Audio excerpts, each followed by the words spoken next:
அனைவருக்குமே வணக்கம். சற்று முன் கிடைத்திருக்கக்கூடிய ஒரு மிக மிக முக்கியமான செய்தி ஒன்று வெளியாகி உள்ளது.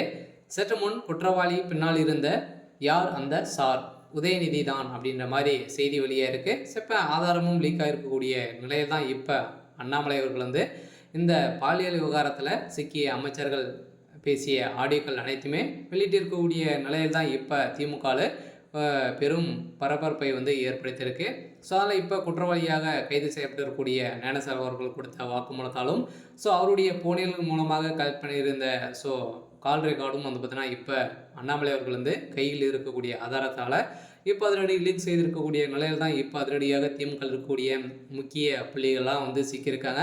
அதெல்லாம் வந்து பார்த்தீங்கன்னா இதில் வந்து யாரெல்லாம் சிக்கியிருக்காங்க, யார் அந்த சார் அப்படின்ற மாதிரி தான் அனைவரையும் கேட்கப்பட்டிருந்த கேள்விக்கு அவர் உதயநிதி தான் அப்படின்ற மாதிரி இப்போ பார்த்தீங்கன்னா வெளியேறக்கூடிய செய்தியால் தான் திமுகவுடைய தலைமையகத்துக்கு ஒரு மிகப்பெரிய ஐடியாக தான் வந்து விழுந்திருக்கு.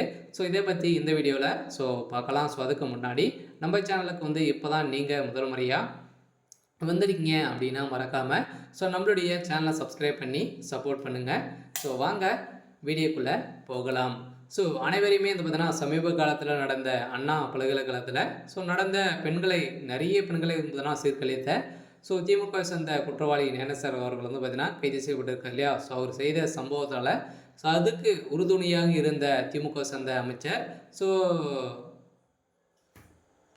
சுப்பிரமணியன் அவர்கள் வந்து பார்த்தீங்கன்னா கைது செய்யப்பட்டார்.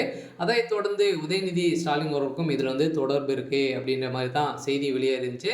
அதனால் வந்து பார்த்தீங்கன்னா இப்போ ஆதாரத்தோடு வெளியிருக்கக்கூடிய நிலையில் தான் இப்போ உதயநிதிக்கும் ஒரு மிகப்பெரிய சிக்கலாக தான் விழுந்திருக்கக்கூடிய நிலையில் யார் அந்த சார் அப்படின்ற மாதிரி அனைவராலும் கேட்கப்பட்டிருந்த நிலையில் தான் உதயநிதி தான் இதற்கு உறுதுணையாக வந்து போயிருக்காரு, முக்கிய புள்ளியாக தான் வந்து இவர் வந்து இருக்கார் அப்படின்ற மாதிரி வெளியேறக்கூடிய செய்தியால் தான் அந்த கால் ரெக்கார்டு மூலமாக ஏற்கனவே குற்றவாளியாக கைது செய்யப்பட்டிருக்கக்கூடிய ஞானசாகருடைய வீட்டில் நடந்த ரைடின் அடிப்படையிலும் அங்கு சிக்கிய ஆதாரத்தினும் அடிப்படையிலும் தான் வந்து பார்த்தீங்கன்னா இப்போ அதிரடியாக உதயநிதிக்கு ஒரு மிகப்பெரிய சிக்கலாக விழுந்திருக்கு. அதனால் திமுகவுடைய தலைமையகத்துக்கும் உதயநிதி ஸ்டாலின் வந்து ஆரம்பித்து வைத்திருந்த நிலையில் முதல்வர் ஸ்டாலின் அவருடைய தலையில் ஒரு மிகப்பெரிய ஐடியாக தான் ஸ்டாலினுடைய கதையை முடிக்கக்கூடிய அளவுக்கு தான் இப்போ சம்பவம் மேலே சம்பவம் நடந்திருக்கு. அதனால் திமுகவை வந்து பார்த்தீங்கன்னா ஒரு ஆட்டி பாட்ட முடியாத அளவிற்கு தான் திமுகவுடைய கட்சி வந்து இருந்தது. இப்போ நிறைய சம்பவத்தின் அடிப்படையில் மக்களிடையே வந்து பார்த்தீங்கன்னா நிறைய எதிர்ப்புகள் வந்து வரக்கூடிய அளவிற்கு இப்போ உருவாகிட்டு வரும் திமுக சார்ந்த புள்ளிகளும் அமைச்சர்களுக்கும் வந்து பார்த்தீங்கன்னா நிறைய எதிர்ப்புகள் வந்து இருக்குது. அதனால் இந்த பாலியல் விவகாரத்தின் அடிப்படையில் திமுகவுக்கு ஒரு மிகப்பெரிய நிறைய இழப்புகள் வந்து இருந்திருக்கக்கூடிய நிலை வந்து வந்திருக்கு.